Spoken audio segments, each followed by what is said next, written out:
NYPD's breaking news. Aggravated manslaughter in the first degree of police officer, now Detective Jonathan Diller. The defendant was also found guilty of attempted murder in the first degree for trying to fire at Sergeant Rosen during the same incident, trying to shoot him in the chest. The jury sat through weeks in this case. They went through several days, a few days of deliberation. They heard all the facts in this case. They saw Detective Diller in action. They saw him on several body cams. They saw him on different cameras throughout the area, in that area. And multiple experts testified, including the officers that were at the scene. Defendant Guy Rivera possessed 2 loaded semi-automatic guns in broad daylight on a busy street in Far Rockaway, Queens. This was a street full of families, filled with children, filled with seniors, and people that were just working their shift. When Rivera encountered Detective Diller, Sergeant Rosen, and their team, he made the decision to fight. Members of my Homicide Bureau that are here today, John Kaczynski, Kenneth Zutowski, I want to get it right, did a great job, Gabriel Reel, presented the evidence and pointed out that after several attempts, after willfully ignoring commands to put down the weapons, Guy Rivera made a choice in not putting them down. That shot that he fired into Diller, into Officer Diller, it severed his iliac artery, and he ended up dying. But Guy Rivera was not done. After shooting Detective Diller, he immediately pointed his firearm at Sergeant Rosen. He pushed it right against Sergeant Rosen's chest, and he tried pulling the trigger. It's a miracle that Sergeant Rosen is still here with us, and thankfully, the gun jammed. But Jonathan Diller was not as lucky. Despite the absolute efforts of Detective Diller's team in immediately transporting him to the hospital, and the superhero efforts, by the way, of Jamaica Hospital trauma team, Detective Diller was pronounced dead at 8 p.m. This shooting wasn't accidental, and it wasn't impulsive. Guy Rivera was not only armed with an illegal firearm, he was ready and willing to use it. He refused to listen to multiple commands to put down that weapon and to exit the vehicle. He refused to surrender his illegal firearms. The last thing that his wife said to him was, "I love you." And the last thing that Jonathan Diller said to his wife was, "I love you." This was a man who was a father, a son, a husband. But on that day, he put on the uniform to protect our city, to be the New York City police officer that he was trained to be, to protect the citizens of Queens County. The defendant ignored that, and Jonathan Diller died. So today we want to thank the jury for coming back with the verdict of aggravated manslaughter in the first degree. I want to thank my prosecutors for doing the work that they did. We want to thank the NYPD for their partnership, for their testimony, everyone else who was involved in this case. It was an amazing partnership of different agencies, and the jury spent time analyzing the evidence and analyzing the facts. We present the evidence, the jury decides the verdict. So I stand here today proud of that verdict. Guy Rivera will face at a maximum of 90 years to life as a sentence for all of the crimes that he was convicted of today. Thank you. 90 years, wow. Patrick Hendry, President of the Police Benevolent Association. I left a family who's had to deal with this nightmare for the last 2 years. And today, when they got the news, they're still devastated. These police officers know behind me that this was murder one on a New York City police officer no doubt about it.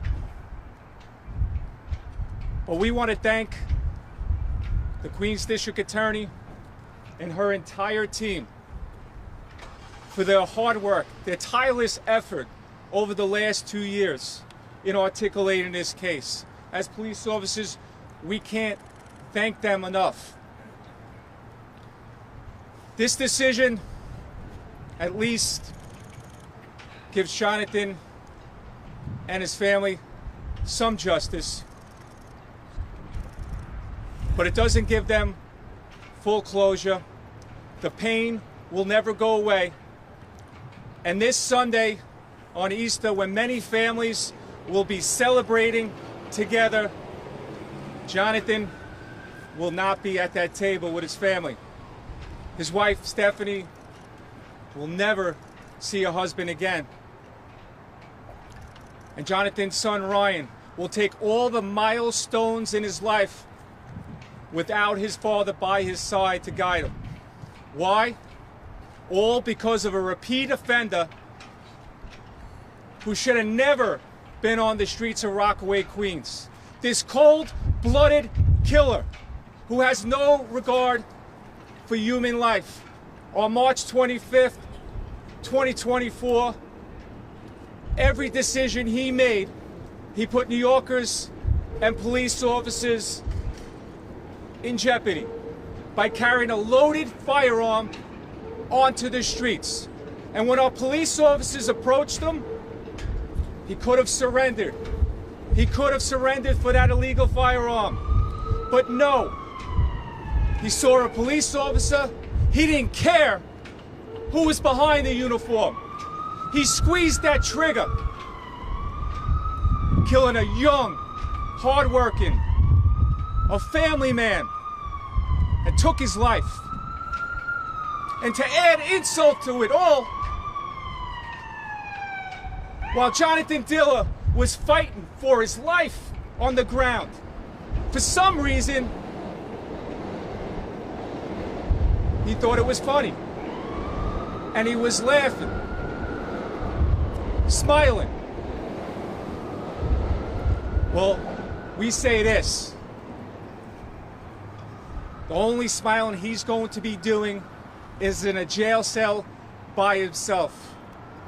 And that's what we hope the judge will do at that sentencing. But today, Jonathan Diller, his story does not end here today.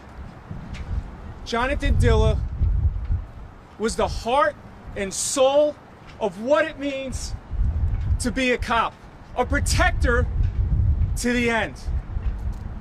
With his last ounce of energy, he grabbed that gun, he pushed it aside, saving his brothers in blue. Jonathan Diller was one of the best who ever wore the uniform, and these police officers will continue to tell his story to every police officer who comes on this department going forward. And I want to thank these police officers who showed up for the last 2 years. Jonathan's partners, Jonathan's friends, his co-workers at the 105, the 116, those who went to the academy with him, and also those who never met him. They showed up here for 2 years for this family, the nightmare that they've been going through, and they will continue to be there for this family going forward. I thank you. The family thanks you. Questions? How disappointed and shocked were you to get called on the top of it? Shocked and devastated. There is no doubt, the facts were there. He squeezed the trigger. He intended to shoot Jonathan Diller, and he did, and he killed him. That is murder one. According to the jury verdict, the defendant will be held accountable for the death of Jonathan Diller. they made a distinction between the intent to kill a police officer and the intent of causing serious physical injury to a police officer. Either way, he will be held accountable for that death. So we thank the jury for the service and for their dedication of the time and energy that is spent on a case like this. Respond to just the whole proceeding, though. Have you ever seen a jury make a change like this after declaring a verdict? And just how might that, just your reaction? There are people on my team that have seen this before, where the jury is polled.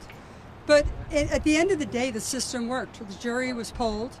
They came back with their individual decisions. It was not a unanimous verdict, and it was sent back for deliberations by this judge. And the judge, I think, made the right call and an excellent call. And at the end of the day, the system worked, and that's what's really important. We got a verdict based on the facts, based on the evidence. That's why you have a jury. And so we are thankful that the process works. Can you speak to the difference in sentences for the charge for murder one versus the other cases? So murder one, you are facing life in prison without the possibility of parole. That would be the top count. Aggravated manslaughter in the first degree, you are facing 20 to 40 years to life. And, right, 25, I'm sorry. Aggravated manslaughter in the first degree, you're facing 25 years. Attempted murder in the first degree of a police officer, you're facing 40 to life. For each gun case in this particular case, you could face 25 years. So in all, could face 90 to life. Follow-up by the law, can these cases be done consecutively? Certain charges are consecutive and certain charges would be concurrent.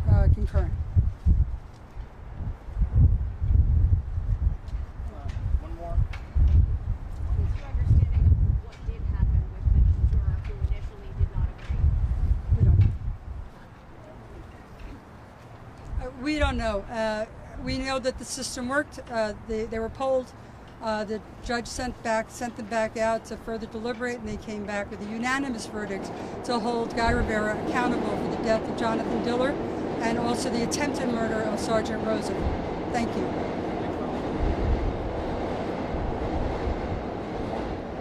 One more, Nia. Yeah, sir.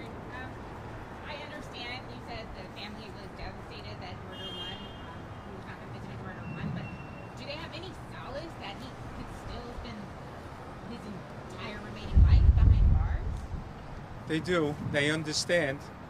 But, you know, they feel that this was a murder of a New York City police officer. We are grateful that, you know, he's going to spend the rest of his life behind bars. We're grateful for the DA and her entire team, but it hurts. Thanks, folks. Thank you. All right, thank you all.